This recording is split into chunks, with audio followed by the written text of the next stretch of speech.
washing machines,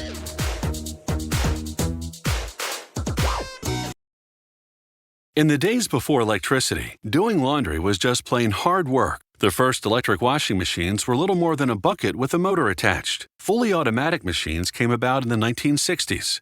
But with rising concern for the environment, there are new designs that need less water and electricity to get the dirty job done. Most washing machines contain a circular tub to hold the laundry. But this model has a unique feature: a hexagon-shaped tub made from panels of laser-cut perforated stainless steel.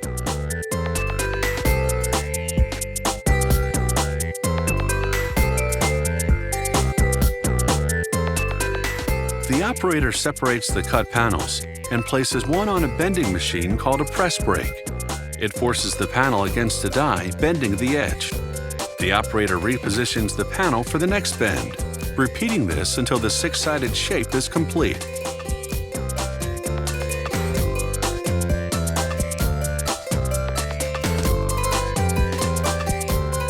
Then an assembler attaches a hinged door to the tub's opening. That's where the laundry goes in. This inner tub is contained by another outer tub.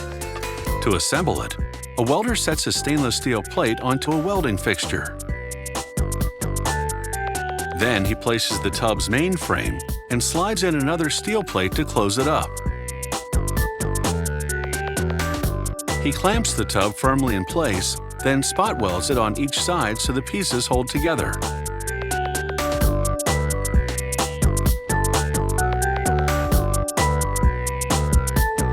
Next, he takes the tub over to a machine called a seam welder.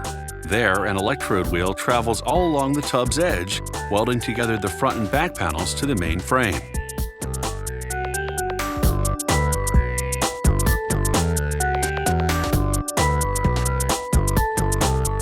There's still more welding to do with the use of a robotic welding arm to build the machine's 24 by 27-inch steel base.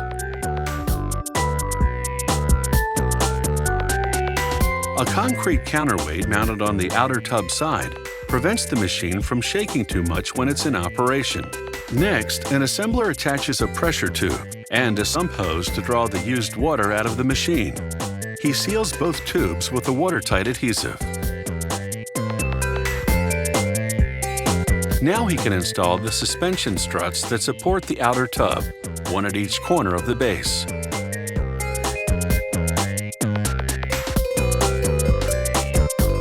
A single electric motor powers the whole machine. It's set on the machine's underside on an adjustable pivot shaft. With the motor in place, assemblers now turn over the completed outer tub and lower it into position on its base.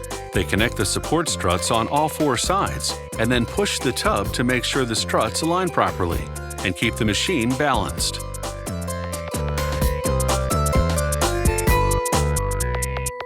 Next, the inner tub is set into the outer tub.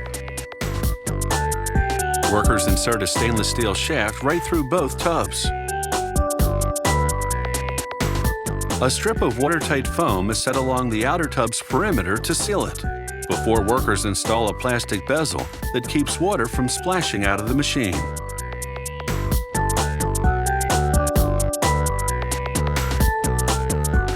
Next, assemblers install the drive pulley onto the shaft that supports the inner tub.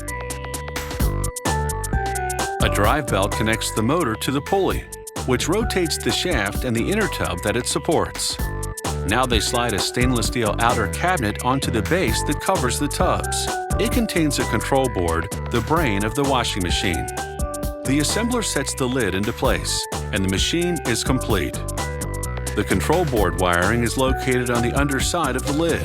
That's also where the valves that dispense detergent, bleach, and softener are. Before it leaves the plant, a member of the quality control team tests it out with a load of soiled laundry. According to the manufacturers, the unique shape of the inner tub is the key to making this a lean, green washing machine that requires less water, less detergent, and less energy to get the job done. There's been a lot of water under the bridge since the days of those first machines. They've sure come a long way.